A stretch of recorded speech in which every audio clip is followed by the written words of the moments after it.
Sweat equity. Sweat equity. Uh, LOL. I might put LOL in there because it was funny. Uh, it was funny what the apostles came out with. I'm watching our live show at camp, and I wasn't able to make it today because I'm under the weather. I have like a flu-like symptoms, so I couldn't make it out today. Um, but I just peeped in um, the apostles show live. It's at 69 minutes now. They actually said sweat equity at 25 minutes, 26 minutes. And from that time till now, I was just trying to set up my screen recorder. It took a long time. So, like I said on the last time, I have something going on with my screen recorder. So I just had to pay for it and figure it out. So I finally got it. But anyway, we're going to go into sweat equity. And yeah, the apostles, man, are amazing, man. You know, they're the men of the Lord.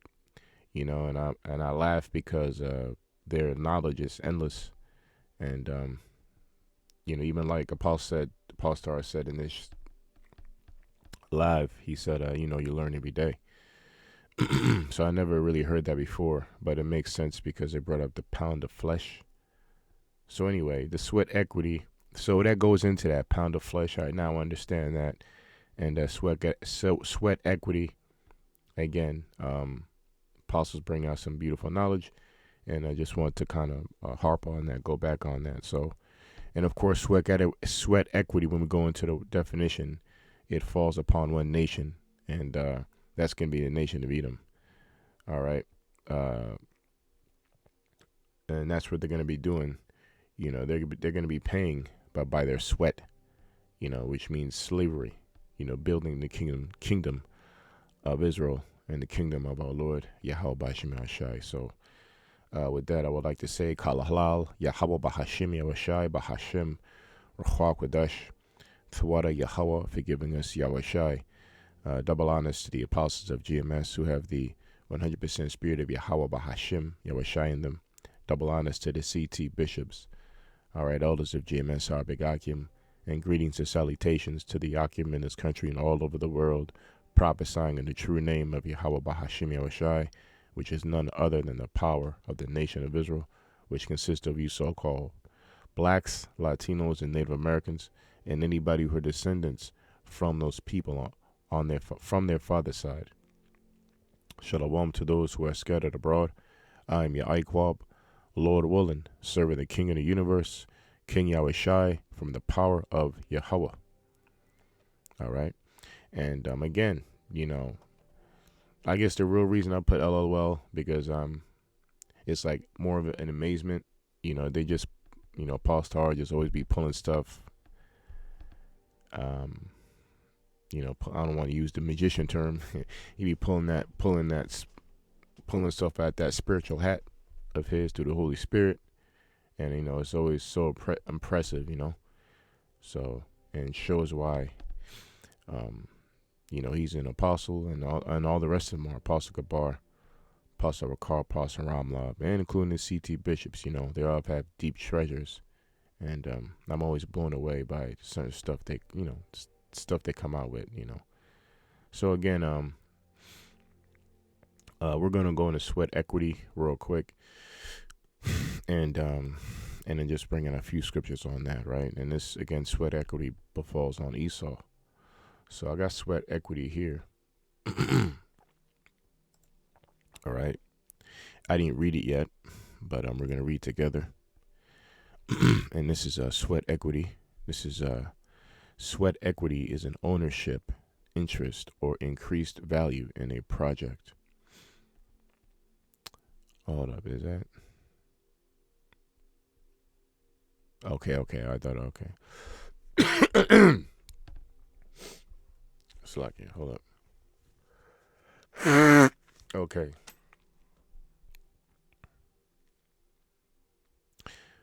I wonder if I spelled it right. Did I spell it right? Yeah, sweat equity. Okay. Yeah, sweat equity is an ownership interest or increased value in a project, business, or property created through personal labor. There we go, personal labor that befalls the nation of Edom, personal labor or effort rather than financial capital. That's right. So what I'm going to highlight there is personal labor and effort, right? Rather than financial capital. It represents a non-monetary investment. That's right. Another highlighted one. Non-monetary investment commonly used by startups to reward founders or in real estate improvement property values such as through DIY. Anyway, we just concentrate on that first sentence, right? Usually, the first sentence they say gives you the whole subject of the paragraph. So again, sweat equity is an ownership interest, right? So in this case, spiritual sense, the ownership would be the nation of Israel. All right. Right. The ownership is the nation of Israel. Right. And you're going to be the property of Esau is going to be the property of the nation of Israel. Okay. Meaning, let's keep reading. Or increase value in a project. It says, we're going to skip that part. Or property, created, So the next point is personal labor. So sweat equity is an ownership interest, right, in personal labor, an effort rather than financial capital. Right. So I think Bishop Zachariah looked up something. It was even better than that. Let me see what else I can find. Sweat equity, an interest or increased value in a property earned from labor toward upkeep or restoration. That's right. Let's get a little more. What is sweat equity in simple words? Sweat equity refers to work one does to build up value without a salary. This ownership and interest or increase in value is created as a direct result of hard work by the owner. For example, homeowners who, All right. So let me see. Is sweat equity related to pound of flesh? Let's type that in. One sec.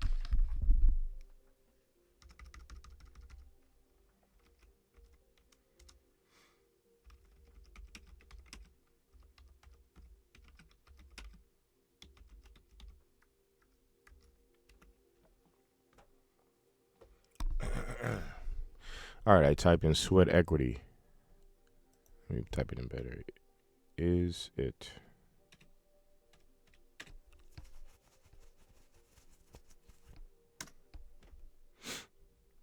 sweat equity is an ownership interest or value earned through labor, time. Okay, that's a nice better one. Time and effort rather than cash. All right, I like that. Much more fluent and straight to the point.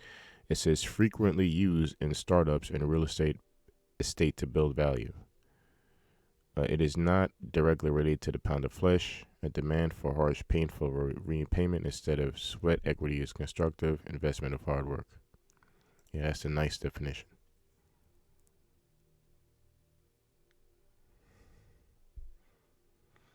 But we get that how that is. Let's look up pound of flesh. Because pound of flesh means, when you working hard, you're doing a lot of labor. You're sweating, obviously, right? And when you sweat, you lose pounds, right? So we know what it means, but I want to see what AI or the computer says. Pound of flesh.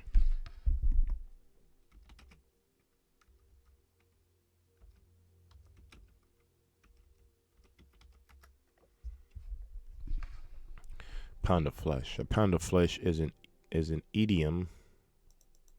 Let's get that word idiom again. Idiom means a group of words established by usage as having a meaning not deductible from those of an individual words. All right. Rain, cats, and dogs see the light. All right. So it's like an analogy almost, simile.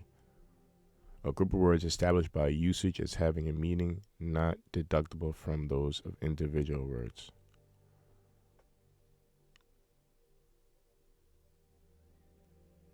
Let's get another one. I'm looking it up because I actually forgot what it means too. So, an idiom, an expression in the uses of language that has a meaning that cannot be understood from the combined meanings of its elements, such as up in the air, up as in up in the air for undecided, or in its grammatically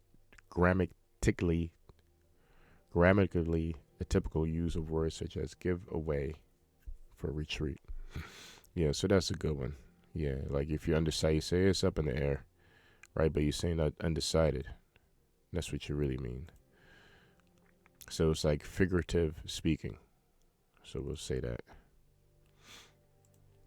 So back again, pound of flesh is an idiom or figurative for a punishment or repayment cruelly demanded, even if it causes great pain or ruin to the debtor. Yeah, and that's going to be Esau in the kingdom. All right, it's going to be a lot of pain, grueling pain, cruel ways that you'll be building the kingdom within the righteousness of the Lord.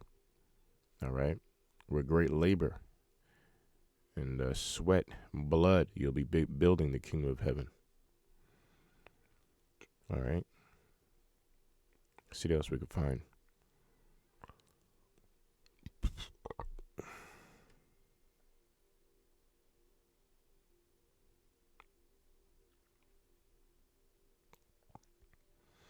All right, so that was that. So we got that, right? Sweat equity. Like I said, very never heard of that. And like I said, the apostles just dropped that, and I was like, wow, let me just do something quick on that. So let's get some scriptures real quick. It's not gonna be long, Lord willing. We'll go to the obvious. Actually, Apostle Gabar mentioned something. He said Ezekiel 39, right? Continual labor, and that falls on the. If you go to the beginning of the chapter, it deals with Gog and Magog, which I'm not going to go through that now, but I've done many shows on that. Gog, Magog goes into Russia. Other countries that are subordinate or subjected onto Russia, which are the BRICS nations, right? But headed by Russia, they're gonna basically blow America to smithereens, Babylon the Great. All right, that's what that first part goes into, right? And then Israel coming back into power and putting all these other nations into subjection, after the destruction, right? But when we go to was it verse Ezekiel 39, it says continual labor. Let me look for that real quick. Yeah, right here.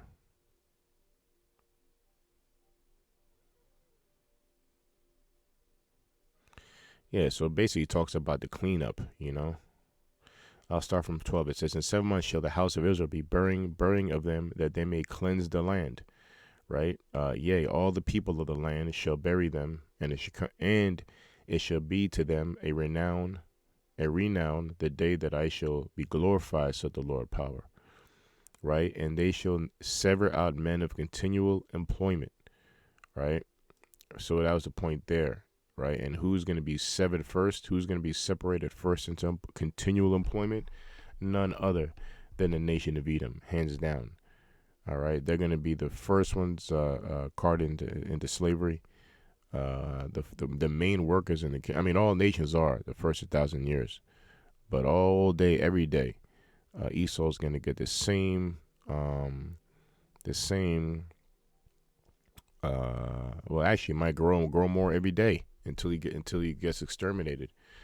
The same amount of harsh, rigorous, tormented captivity he's gonna have done by the nation of Israel. All right, starting with Yahweh Shai and the elect.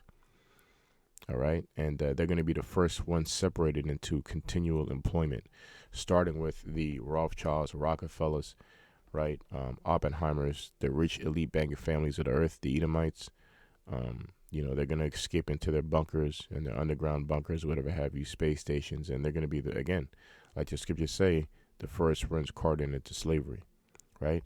And it says, and they shall sever out men of continual employment, Esau, passing, and that's all the nations, but really Esau, right?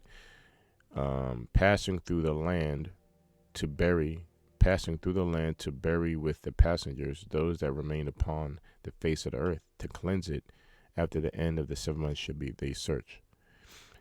All right, and the passengers that pass through the land, when any seeth a man's bone, then shall he eat up, set up a sign by it, fill the buriers had buried it in the valley of Hamongog.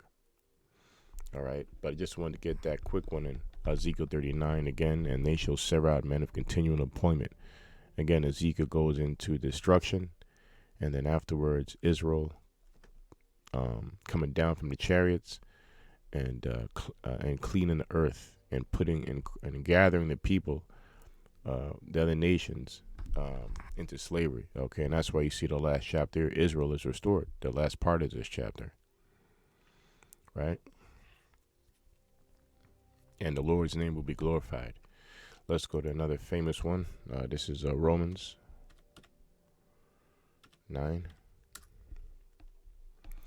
Romans 9 and 12 and 13. It said, it was said unto her, the elder shall serve the younger, right? As it is written, Jacob have I loved, but Esau have I hated. All right, this is very simple. All right, so right here, the elder shall serve the younger. All right, slavery. Who is the elder? Esau, right? He's going to serve the younger, which is Jacob, because Jacob was came after. He was second. He came after Esau when they were born, as the story states, right? As the record states. So let's go to Malachi real quick. Is that Malachi 4?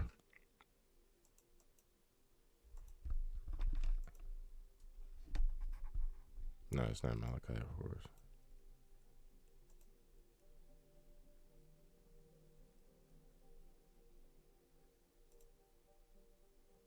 One sec, hold up.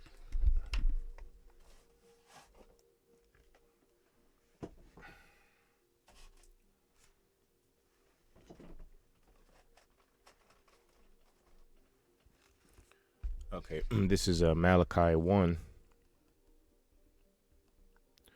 right? It says, the burden. I'll go to verse 2. It says, and I loved you, said the Lord. I have loved you, said the Lord. Yet ye say, wherein hast thou loved us? Was not Esau Jacob's brother? Said the Lord. Yet I loved Jacob, and I hated Esau, and laid his mountains and his heritage waste for the dragons of the wilderness. And that we're coming into that right now. All right. It's going to be wasted by nuclear fire and destruction. All right. When you go to one of the names for a landfill or a dump site where you take all your garbage is a wasteland, right? It's not but debris and scattered garbage and stuff like that. So that's what, and it looks like when you go to a landfill or a garbage dump, it looks like a bomb went off, right? So same thing how the Most High describes America is going to be a wasteland, right? And it's going to be inherited by wild animals. And I hated Esau, and I laid his mountains and his heritage waste for the dragons of the wilderness. And we're coming into that time, and it's going to come by nuclear war, World War III, headed by Russia and all the other nations. They're going to be shooting their nuclear missiles, their ICBM missiles over here and to Babylon, right? And the current news and the state of the world's conflict and tension around the world through tariffs and sanctions and threats amongst leaders of the nations, and the de-dollarization of the dollar, and so on and so forth. It's escalating towards that, man. It's very clear. Verse 4, it says, whereas Edom saith, we are impoverished, but we will return and build desolate places. Thus said the Lord of hosts, they should build, but I will throw down, and they shall call them the border of wickedness, and the people against whom the Lord hath indignation forever. Right? So let's get another one.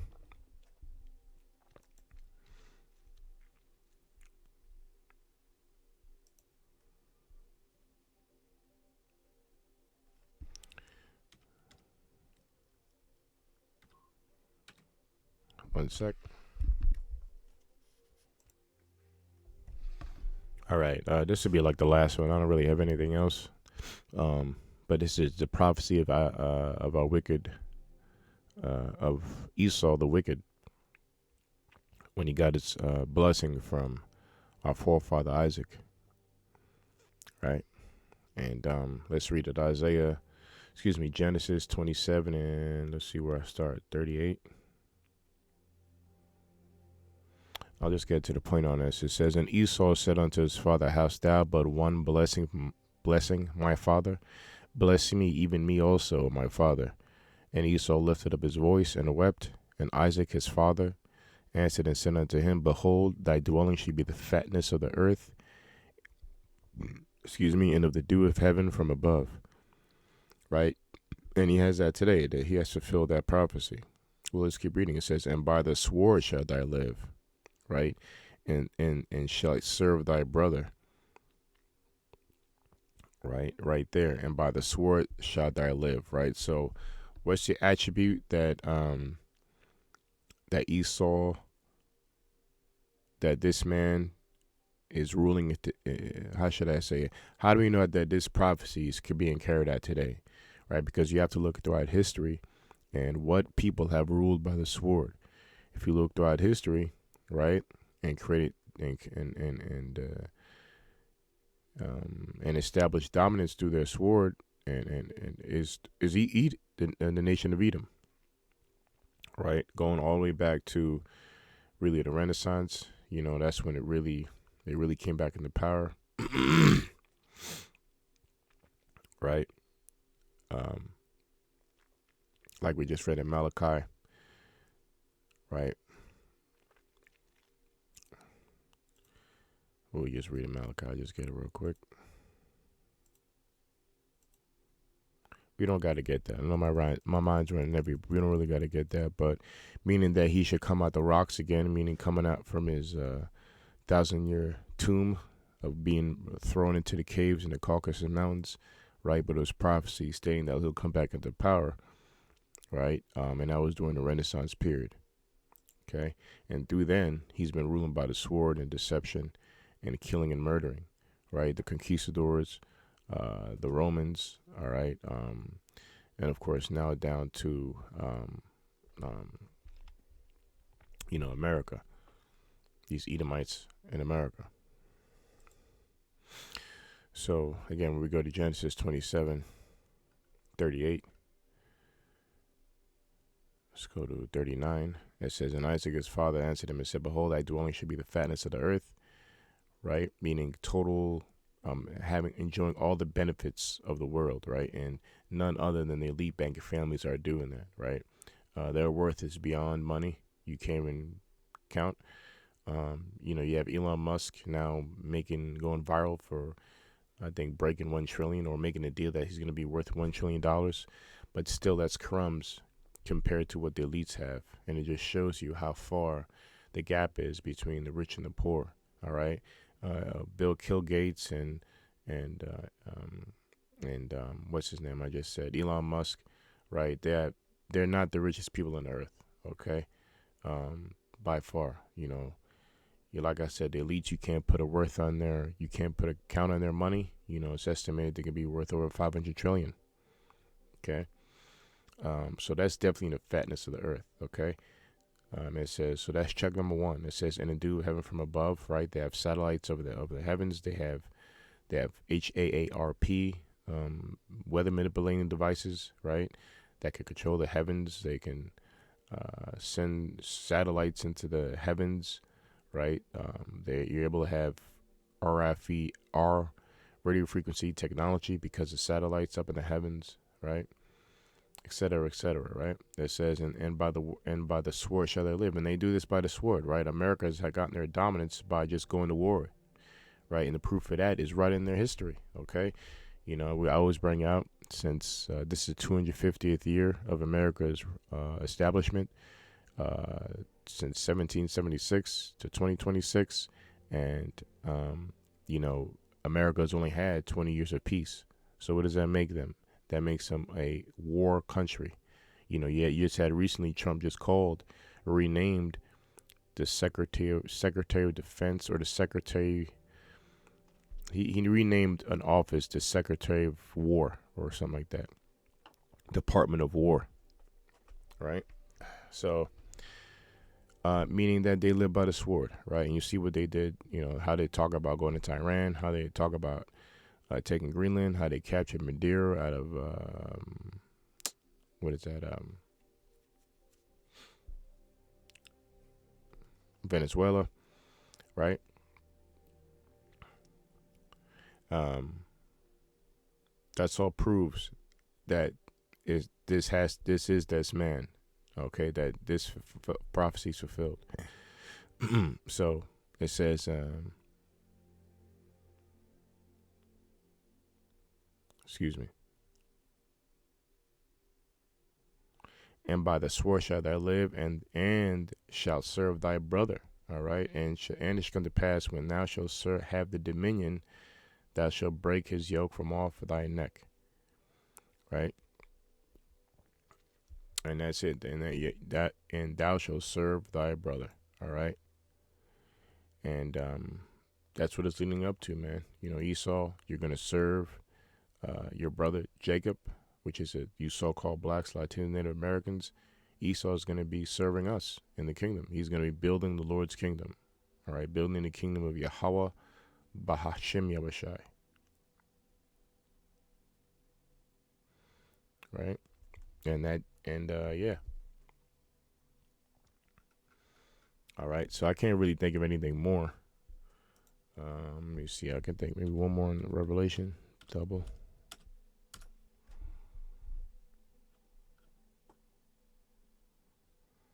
Yeah, right here. Revelation 18:6. Right, and everything, and what we're saying, him serving, being a slave and having that sweat equity in the kingdom is justified. And here it is right here. It says, reward her even as she rewarded you, and double unto her, double according to her works, and the cup which she hath filled to her double. Right, and that's what it is. Esau, they put Jake, estimated 500, 600 years into slavery, right? 500 years into slavery, 400 or 500 years, and has never let their foot off our Jake's neck. And the good thing is, the scripture says, "A righteous thing to cause tribulation, and then to trouble you," in Thessalonians. And we're going to cause trouble back to the nation of Edom, but in righteousness, in the kingdom. And that means putting more hell on you. So you ain't seen nothing yet. You think you see slavery with our people. You think you've seen cruelty and harsh punishments. You ain't seen nothing yet. We're going to be very cruel to the nation of Edom, hard on the nation of Edom, in righteousness. And you ain't seen slavery until we get in the kingdom. And like they gave us 400 years or plus of this hell, we're going to give them double. And that makes extra sense why it's going to be 1,000 years, because 1,000 is double to what they did to us, right? Double the time.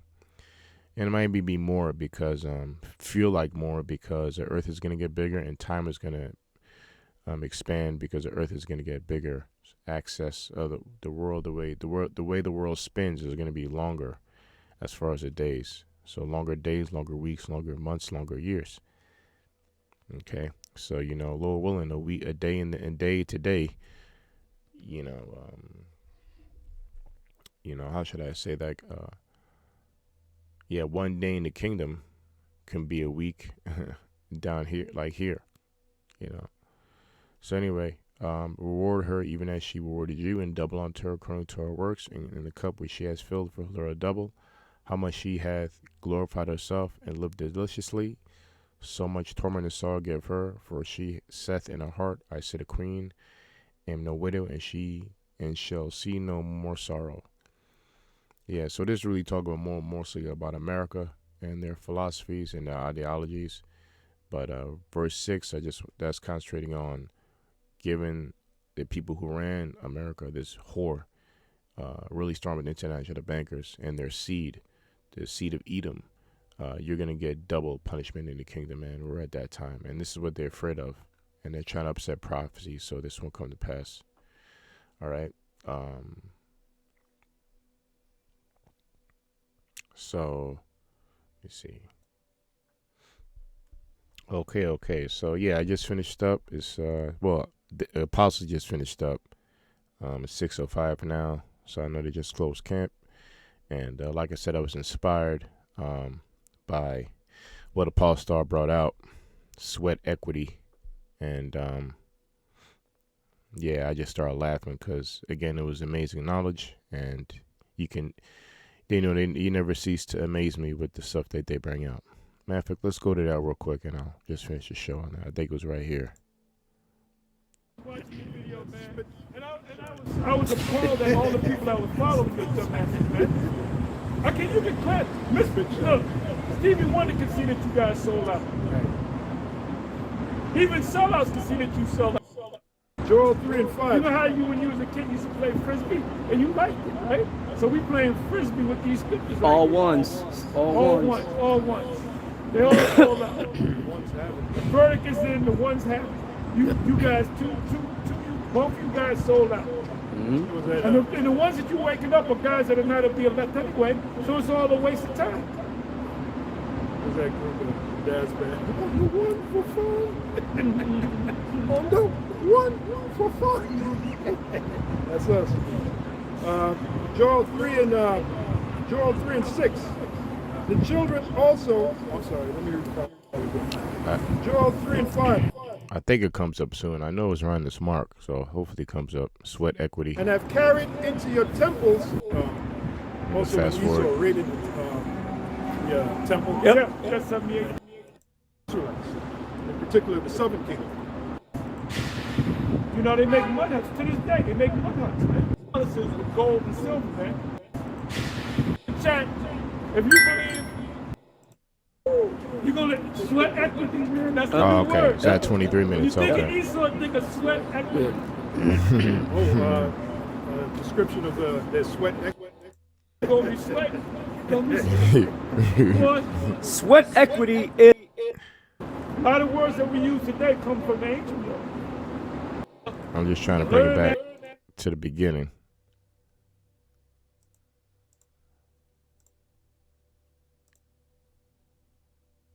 Speedily will I return your recompense upon your He's own going to head. throw it right in your face and destroy you. No, you got to go into captivity. You can't write a check. You can't give us a certain amount of gold and silver. You're going to have to pay with your own body. It's called sweat equity. Look up the word in Google, sweat equity. Okay. We're going to get Sweat equity. We're going to get a pound of flesh out your ass. Yep. That's the old saying. In the ancient world, they used to say, we're going to take a pound of flesh, and they would cut the flesh out. Yep. We're going to look it up. Yep. We're going to look it up. A lot of words that we use today come from the ancient world. So go ahead. All right. This is sweat equity. That's the spirit, because Apostle Gabar just said idiom. We just looked at the word idiom. I forgot what that meant, but yeah, it's just a figurative, So see, Holy Spirit, right, on display, which means understanding. Is Learn that word, Esau. Learn that word. Sweat equity. Come on. The key word there is sweat. Yep. You're going to be sweating. You're going to be sweating. Come on. Sweat equity is an ownership interest or increased value in a project, business, or property created through and earned by personal labor. You're going to sweat equity, man. That's the new word. Yep. When you think of Esau, think of sweat equity. Description of their sweat equities in Ezekiel 39th chapter. Yep. Sever out. Yep. And continual employment. That's sweat equity. Matter of fact, when you look up that word employment, it literally means slave. Employee-employee relationship is that of master and slave. Master and slave. That's why the slave, the master, he can fire you he can fire you. But if you want to leave the job, you got to give him 2 weeks. Right. Yeah, what would 2 weeks, man. What would Hakar and Hassan say about Ezekiel 39 part where it says, continual employment. Well, What they're does gonna that be mean? out there working. What does that Two mean? black Edomites. You kind of wish they were heathens, man. No, you know what? They're gonna be out there. A car gonna be out there with that fitted sweating his ass off. We're gonna realize he's a black Edomite. Only thing shining on him would be that big ass bald head. Yeah, you guys, man. I was watching your video, man, and I was appalled at all the people that was following you. Yeah. Anyway, all right. So yeah, man. So that was what inspired the show. You know, the men of Yahweh Shema Shai, the apostles of GMS, and like I said, put a smile on my face. The first reaction I had was just start laughing, because the information they come out with, it never ceased to amaze, you know. And plus, sweat equity is funny. That definitely belongs on the nation of Edom, you know. So yeah, we'll use that word from now, you know, more on. That's what Pastor R said, right? Get used to that name, sweat equity, Esau. So the water Yahweh Shema Shai for the inspiration. You know, the water for the apostles through the spirit of Yahweh Shema Shai. You know, great inspiration. And I like to say, Kal Halal Yahweh Ba Shemel Shai Ba Hashem Rachwa Kodash. The water Yahweh, forgiving us Yahweh Shai. Double honors to the apostles of GMS who have the 100% spirit of Yahweh Ba Shema Shai in them. Double honors to the CT bishops, all right, our big Akim, and greetings and salutations to the Akim in this country and all over the world, prophesying in the true name of Yahweh Ba Shema Shai. Shalom.